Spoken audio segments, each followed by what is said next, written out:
Hello and welcome to Queer News Tonight. This is the world's first and only LGBTQ plus daily evening television news, broadcasting live and available on demand on all smart televisions, including Roku, Apple TV, Android TV, Amazon Fire TV, Twitch, YouTube, and Facebook. It's time to queer up the news. It is Thursday, November 2nd, 2023. We are live and literally out of the closet and into the headlines. So many of your important stories we are going to tell this evening on Queer News Tonight.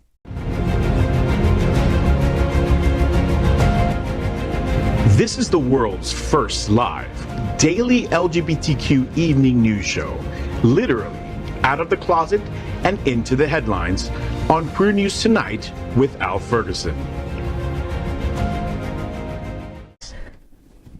I'm out South Florida senior reporter John Hayden. This evening, we bring you the news of and perspective representing the LGBTQ plus community from South Florida, America, and across our planet. This is the world's first and only unedited live LGBTQ plus evening news show. Whatever happens unique in LGBTQ plus news, you will see it and hear it. Hotspots Magazine, Happening Out Television Network, is a nonprofit 501c3 media company in the same model of PBS and NPR, but designed for the LGBTQ plus community. Our mission is to support the 10 pillars of our LGBTQ plus community.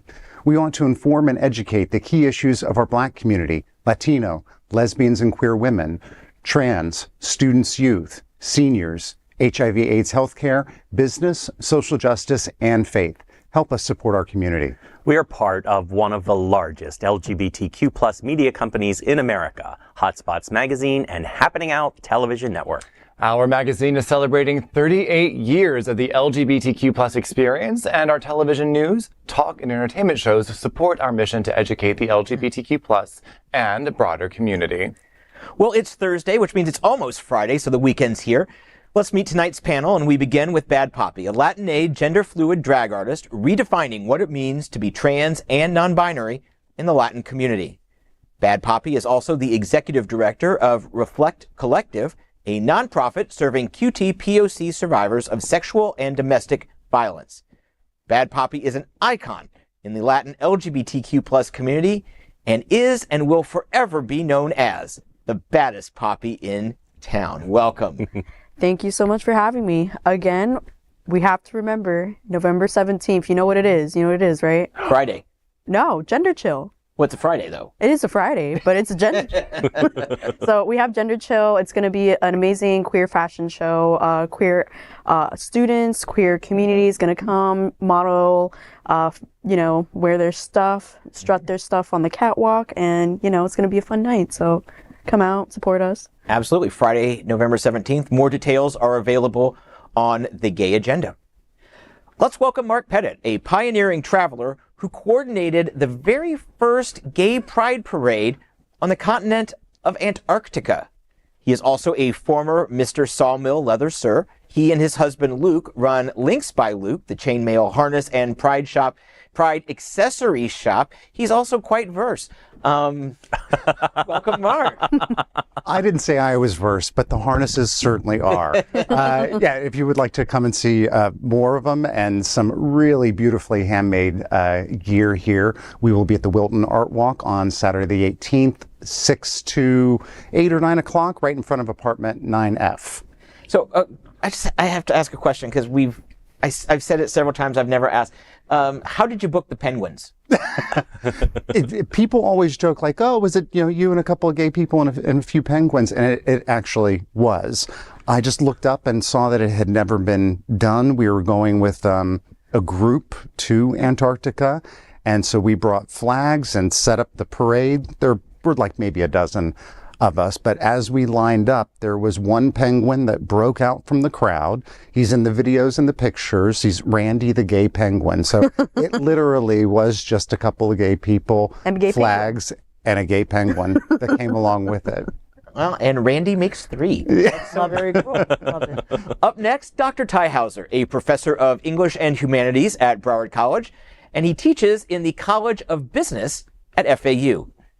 He has served as visiting professor of colleges in Bolivia, Brazil, China, India, and most importantly, Spain.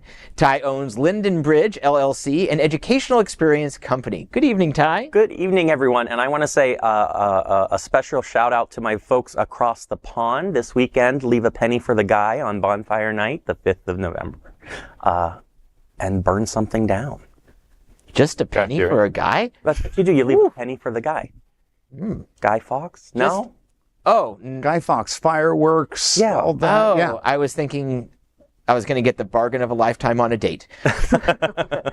And Jacob Reide Jennings, a professional ballroom and Latin dancer turned real estate broker and philanthropist. Jacob leads Sherlock's Homes Foundation, a nonprofit 501c3 addressing LGBTQ+ and youth housing insecurity. Welcome, Jacob. Why, thank you for having me. And if you'd like to learn more about Sherlock's Homes, please visit our website at sherlockshomes.org. That is SHERLOCKSHOMES.org. Come on, let's get involved and make a difference. Excellent organization, and you can make a difference.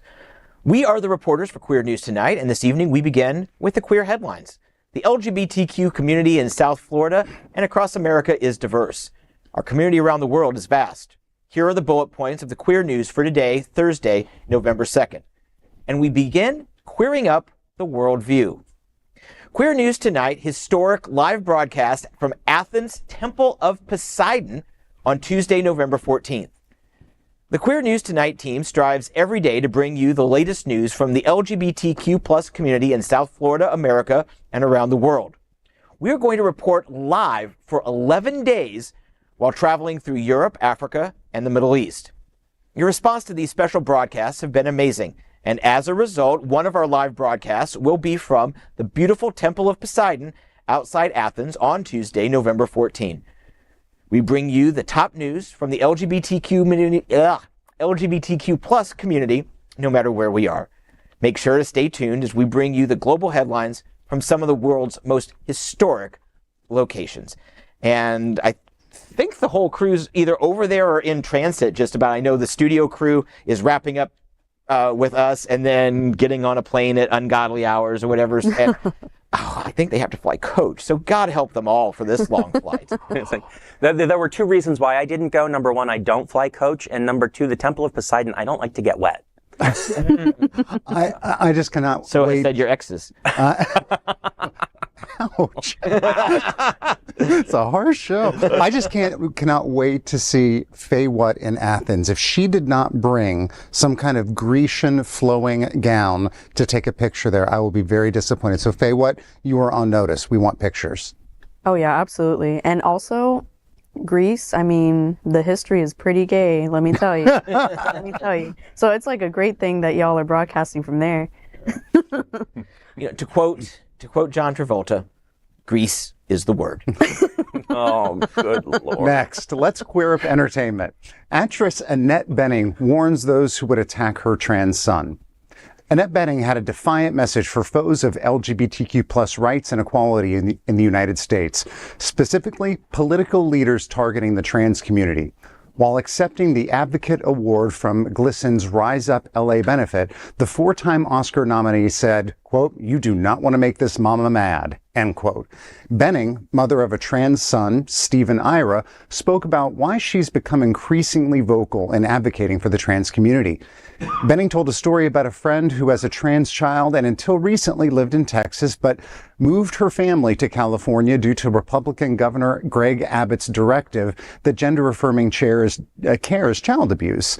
The event included performances by singers Iniko and Noah Cyrus, who introduced her good friend, gay country singer Orville Peck, who received GLSEN's Champion Award. The night was emceed by drag star Mo Hart and included appearances by Joyride's Sherry Cola and comedian Fortune Feimster, as well as speeches by members of LGBTQ+ students who work with GLSEN. The event raised funds for the GLSEN's program supporting queer grade school students across the country.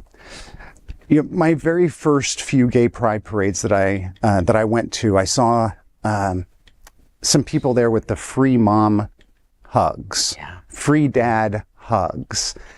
And I had pretty darn supporting parents, so I did not understand what that was all about. So when I see somebody like at her level of exposure being that just viciously supportive, it makes me so happy, but it also reminds me how lucky those of us are who did have that love coming up, and just realizing that in and of itself is a form of privilege too. There are so many people out there that did not have that coming up. So this just kind of brought all that together for me. I thought it was a beautiful story. Viciously supportive. I love that phrase. Heck yeah. Absolutely. I mean, for me, like, unfortunately, my family wasn't as supportive growing up because I do live in a Latin household. In Spanish, there's only two genders, like, man, woman, and it's a very gendered language. So they didn't even understand the concept of non-binary, much less like trans identity and whatnot. So it's really nice that there's people out there, there's parents out there who really love and support their kids and will do anything to make sure that they're safe in this world. Let's let doctors decide what's child abuse. Let's let social workers decide what's child abuse. Your stand is not, Governor Abbott's stand is not against child abuse. His stand is for abusing children to get more votes. That's just what he has. At the end of the day, we are political pawns that he and his people just punch down on. We're starting to punch back. We're getting some support from the courts, and that's helping. But these are dire times. And it's sad that she had to leave Texas. She had to leave her home just to be able to get medical care. Doctor approved, doctor sanctioned, doctor recommended care. She had to leave her state to go find that for her child. She is a fierce mama. As for Annette Bening, I love you. I got to interview Annette one time, and it was for a much more fun story than this. But even then, you can just feel she has an edge. You like her, and you don't want her to be opposed to you. As for Fortune Feimster, girl, I love you. You're playing West Palm Beach on New Year's Eve, so that's going to be a really fun show to go to. So, if you want to do an interview, hit me up. If you got extra tickets, hit me up.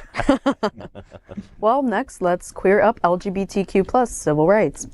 Pole star India Moore arrested in NYC at Israeli ceasefire rally. Actor India Moore and transgender rights activist Cecilia Gentili were among hundreds of people arrested at a New York City rally calling for a ceasefire in Gaza. The demonstration, organized by the anti-Zionist organization Jewish Voice for Peace, took place at Grand Central Station in Manhattan, a tribute to ACT UP's takeover of the transit hub in 1991 to protest the Gulf War. Thousands of protesters filled the station and spilled out into the streets in Midtown Manhattan. Many protesters, including Moore and Gentili, wore black shirts printed with white text reading, "Not in our name," and "Ceasefire now." 335 protesters were arrested, many of whom received summonses for criminal trespass and disorderly conduct. Afterwards, Moore posted on Instagram acknowledging her safety and support for Palestine. She also addressed some of the blowback she has received for voicing explicitly queer and trans support for Palestine.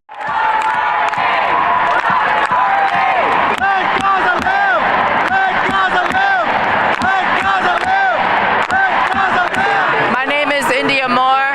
I'm standing here.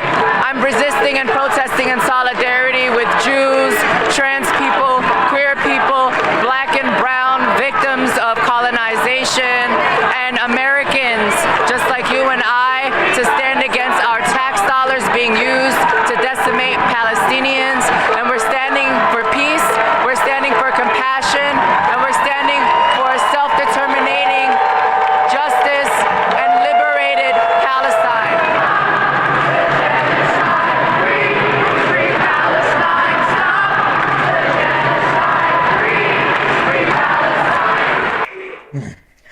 So I'm not going to lie, I really do have mad respect for India Moore. She's literally sacrificing her entire career. She's sacrificing, like, you know, her fans, her everything to stand for the Palestinian people who unfortunately are being brutalized, and they're unfortunately being attacked and going through mass, like, killings and even equivalent to what's termed a genocide in that state.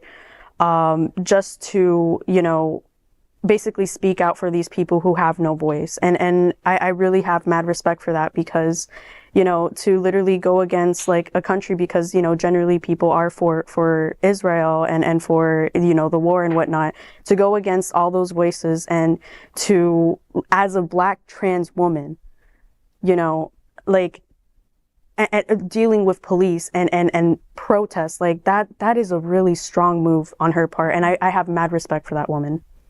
I really do like the stance of this entire protest. There was one of my favorite quotes in the world is an old one from Mother Teresa, where she says, "If you hold an anti-war rally, I shall not attend, but if you hold a pro-peace rally, invite me." And the message here seemed to be ceasefire and peace. And I think what Mother Teresa was trying to teach us there is that, you know, getting angry or getting violent to get towards peace hasn't worked. So I like the message, the bravery, but I also like that it was a peaceful sit-in and that it took over the entire operations. I think it was really well done. What I also love as well is that the Jewish community is also in support of this. I have so many of my Jewish friends that are also for Free Palestine. They've attended protests. They've been posting. I mean, Jewish people are unequivocally for Palestinians and for, like, human rights and whatnot. They do believe that Palestinians should have human rights, that they should you know, be free to exist in their state and whatnot. And I like you said, like, I really appreciate this protest, because you're right, like, it is for a ceasefire. It's to the end of this war, which is causing unnecessary fatalities, like, everywhere. Not just in Israel and Palestine, but now it's even in other countries too. So, you know, I just want to thank India Moore for her support, for going out to the community and giving a voice to the voiceless.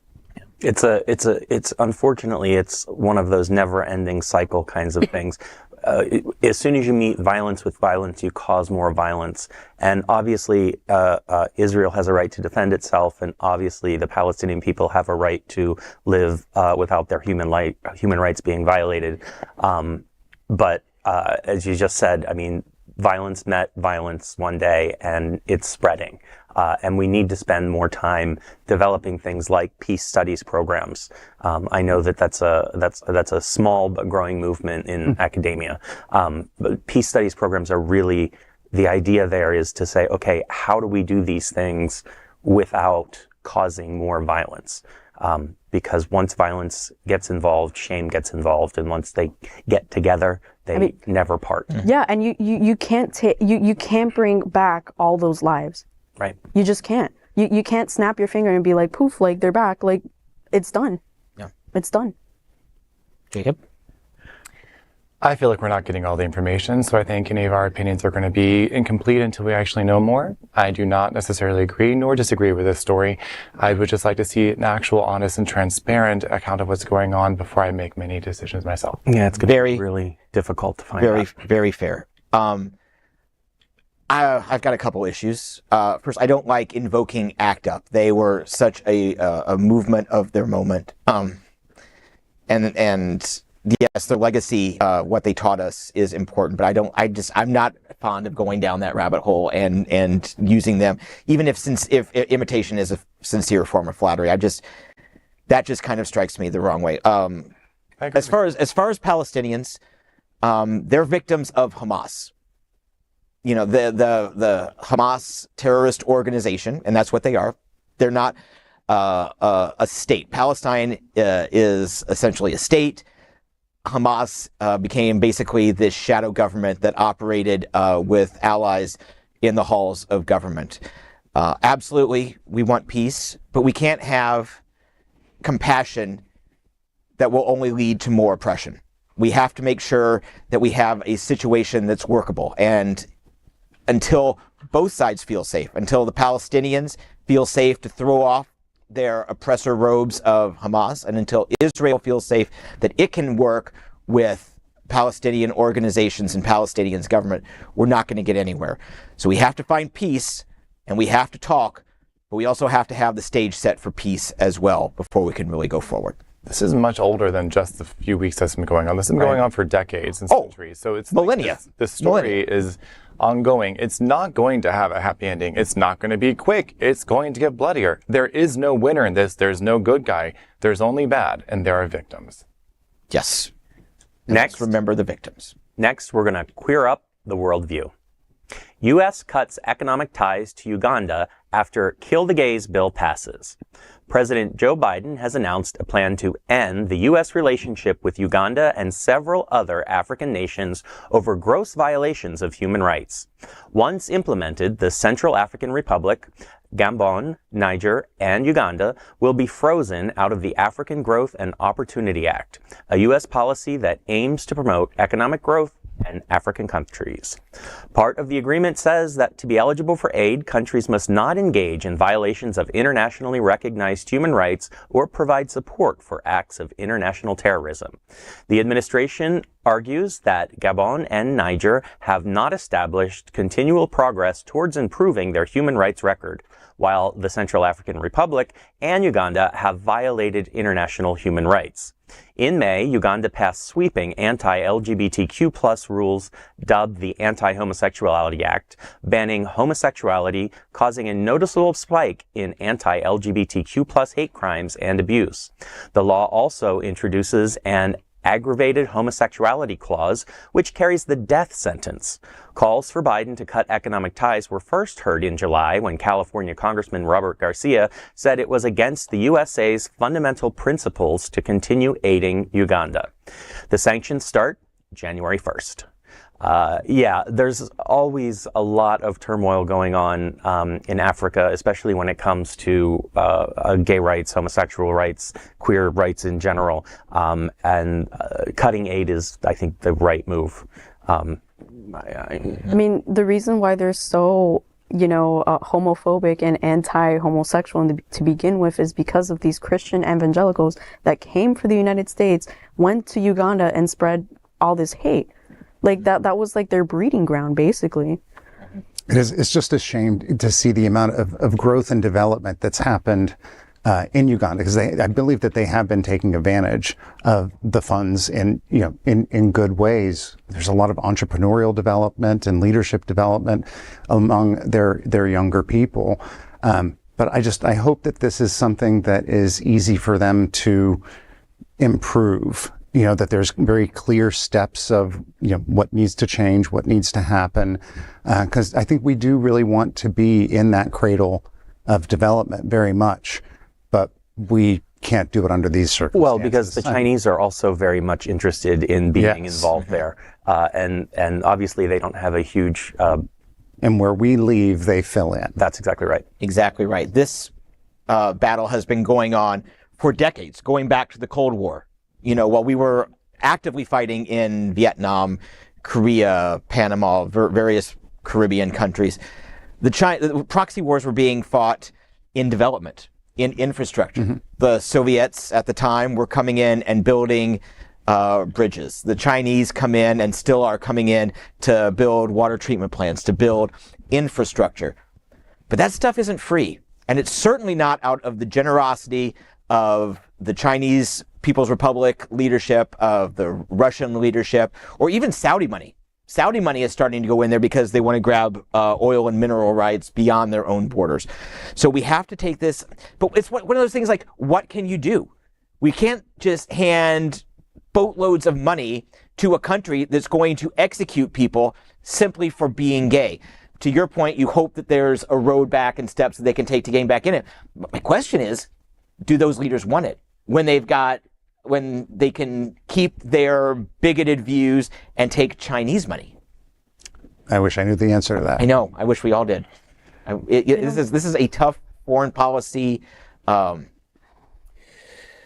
trick to pull off. And it's one of those things that only time will tell. But I'm afraid this is going to have the unintended consequence for us and the very intended consequence for China of pushing Central Africa into their sphere of influence. And it will be a lifetime before we can get it back. I mean, I'm an optimist, so I really truly believe like that one day queer people in Uganda will be liberated. I'm an optimist. I have to, say that.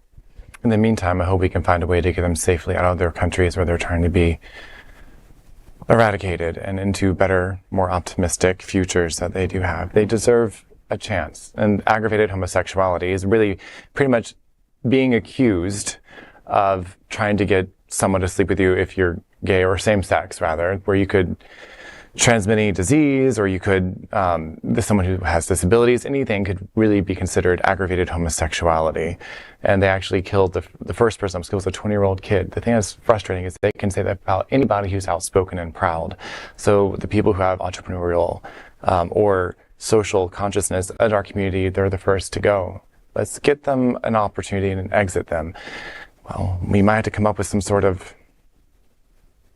maybe not so underground international railroad and help them out of these horrible places that they are. Well, there is an organization called the Rainbow Railroad that works. Yeah, that's what I was gonna say. Actually, there definitely exists like organizations that help queer people out. For example, like in Russia.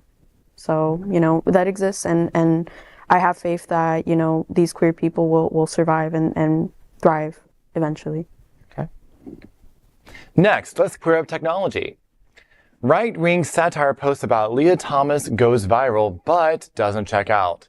SpaceX Mania published an article claiming that Leah Thomas, an American swimmer who rose to fame after becoming the first openly transgender woman to win the NCAA Division I National Championship in 2022, had been denied the right to participate in the 2024 Olympics, claiming that the Olympic Committee didn't want a cheater.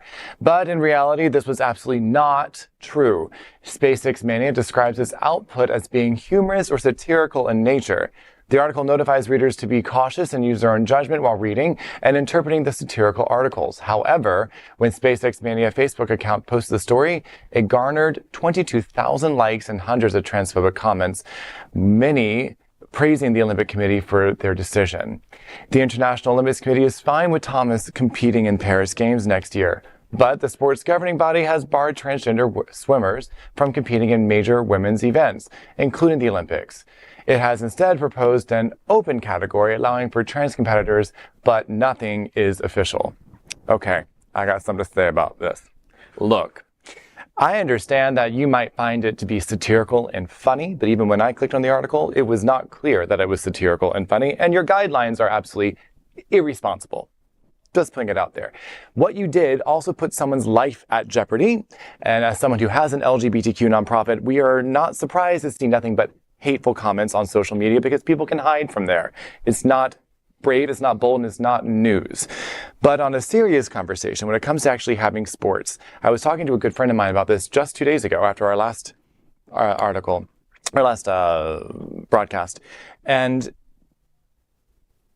I want to first remind people that women could not compete in organized sports in the Olympics until 1922, I want to say is what it was. So it wasn't that long ago that women couldn't be considered athletes or actually have any form of sports, and that was sanctioned by any official body. So it was not that long ago. It was 100 years. 100 years, people. Now, the argument that my friends like to make was, yes, well, if there's a boxer, they're so much bigger and they're trans, how can a trans boxer compete against a biological woman? Well, first and foremost, we're not getting the full story with any of these official athletes. I want to make sure this is clear. First and foremost, the medical history behind a trans individual, when they actually go on testosterone or estrogen, their body composition changes. And after 3 years, many things are different, including bone density and muscle mass. So then that's not going out there, and none of people hear about that. So number one, how long have they been transitioning? Second of all, if you decide to make a separate category for trans individuals, as has been proposed, well, first of all, there aren't enough competitors out there for them to actually compete against. And you're also segregating them to make them targets for other people to hurt, abuse, and otherwise maim. And why would you want to compete with no one? That's why you're an athlete. You want to actually have competition, right? Now, not all sports are done as something that is a one-on-one competition. Some of them are done by time, sports, races, for example. But the answer may not be in having its own separate category, but in these open categories that you would have. In ballroom and Latin dancing, we do have open competition where it is not gender specific, where you have male students competing against female students and the best dancers win. Now, that being said, not every sport is like that. And it's not up to one blanket community to say this is what's got to be for everybody. But every sport does have professionals that have the insight and the expertise to adapt their guidelines to be more open and inclusive. This is not going to go away. Why not make your sport better by having more perspectives and more inclusion so that people can actually perform better? Why be scared? We're just evolving. But like to your point, like you said, separate is never equal. You can't have this little subcategory or tournament. And to your point, Jacob, I think that I think ballroom dancing is a lot more like tennis in that like they have the mixed doubles competition, and as opposed to what they're trying to do here at the Olympics or in international swimming, which is it's team sport, but it's also a very individual sport. You're competing against yourself in the clock. It's essentially, yeah. So I think that's it's a hair to be split, and I clearly don't have a lot of hairs to split. That's why I said there are different types of sports. There are subjective sports like figure skating, gymnastics, ballroom, Latin dancing. There's competitive contact sports. There's also sports against the clock. So there are various forms of the sport. But again, like I said, it's not up for me to determine what's going to be best for boxing or swimming.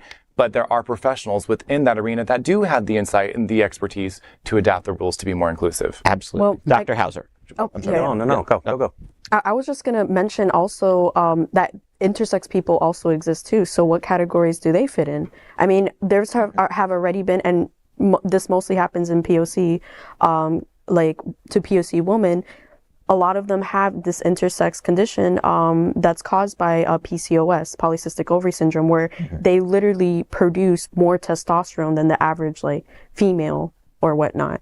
They've literally been barred from the Olympic Games just because they have more testosterone than their other biologically female competitors, but they're still the same sex.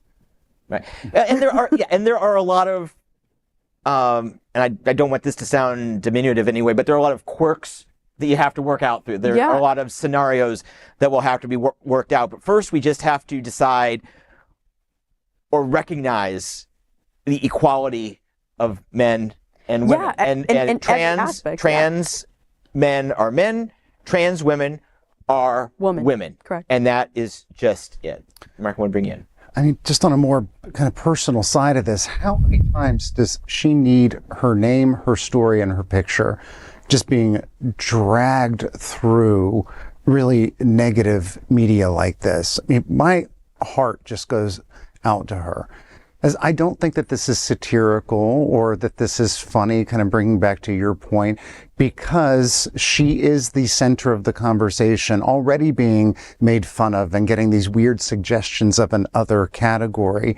We just need to ask the people involved and who know, and them what they would like, not come up with our own ideas for let's do this category or that category. I just wonder why this isn't considered libel or slanderous. And I know that they're using the satire comedy excuse, but when that's a person who's already being beat up in the public light, it becomes cyberbullying. Then it becomes a bullying issue, and I don't think that comedic exemption should apply. Okay. Yeah, and I would also like to say, in addition to like intersex people, like you were saying, we need to establish that men and women are equal. I mean, we literally just banned trans women from playing in chess competitions. You're kidding. I'm not kidding. Chess? And if you're literally banning trans women from, like, what are you trying to say? That people assigned male at birth are smarter than people assigned female at birth? Everybody just has different. But this is good. This is good, because when they ban something like chess, where there's no obvious, advantage going either way, they're really just showing their cards. Right. Yeah. Don't claim that this is equality or that you're trying to preserve women's identity or whatever other weird arguments they're trying to come up. This is just bigotry. It absolutely is. And before we can fight the hate on the streets, we need to fight the hate at these governing bodies, Pretty the much. ones that are going to control the sport, because that's just not going to change. You know, the power structure isn't going to change. The way they interpret the athletes as who they are, that is what needs to change. And while there's never a bad time to visit Greater Fort Lauderdale, events happen one after the next all year round. The region tends to sparkle even more around the holidays. From family-friendly festivals to swanky soirees hosted by big-name bands and artists, Lauderdale knows how to throw a party that will get everyone in the festive spirit.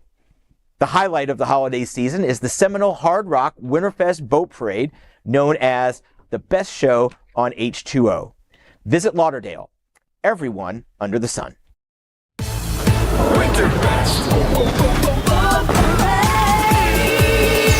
Where can you find the biggest show on H2O? The seminal Hard Rock Winterfest Boat Parade. Sponsored by WSVN Channel 7, the Winterfest Boat Parade is the 7th largest spectator event in the country and was named one of the top 20 parades in the world by USA Today. For over 4 decades, this holiday tradition has attracted a long list of celebrity grand marshals, thrilling more than 1 million spectators a year, gathered under the stars to watch a dazzling display of boats float along Fort Lauderdale's fabulous waterways.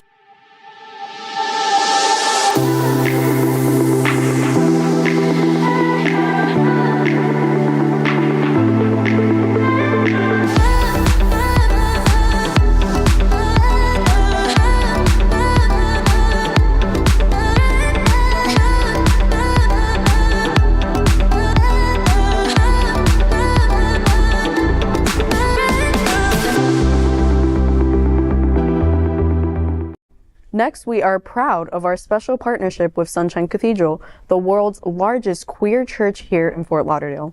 Supporting that partnership, we are broadcasting from our permanent set here at Sunshine Cathedral at the Happening Out television studios. We broadcast Sunshine Cathedral Sunday International Service at 10:30 a.m.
And that is today's news for the LGBTQ plus community on the world's first and only daily LGBTQ evening news show.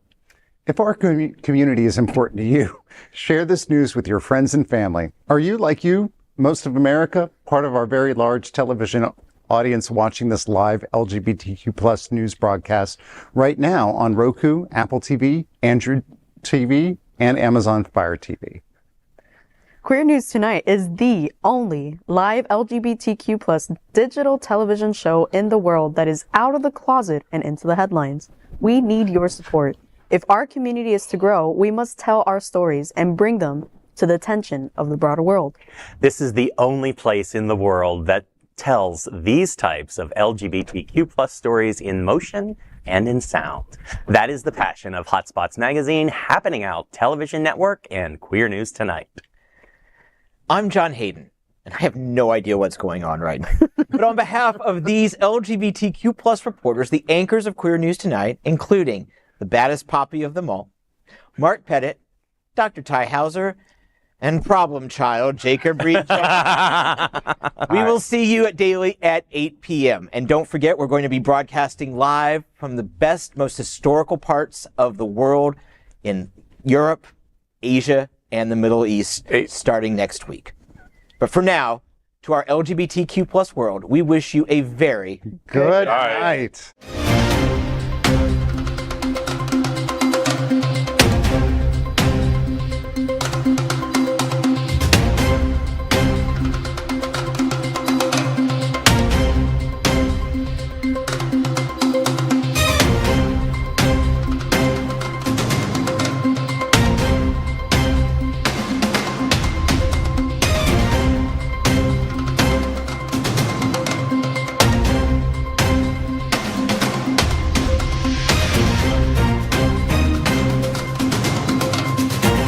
We are Queer News Tonight, the world's first and only live daily LGBTQ plus evening news show, brought to you from Happening Out Television Network.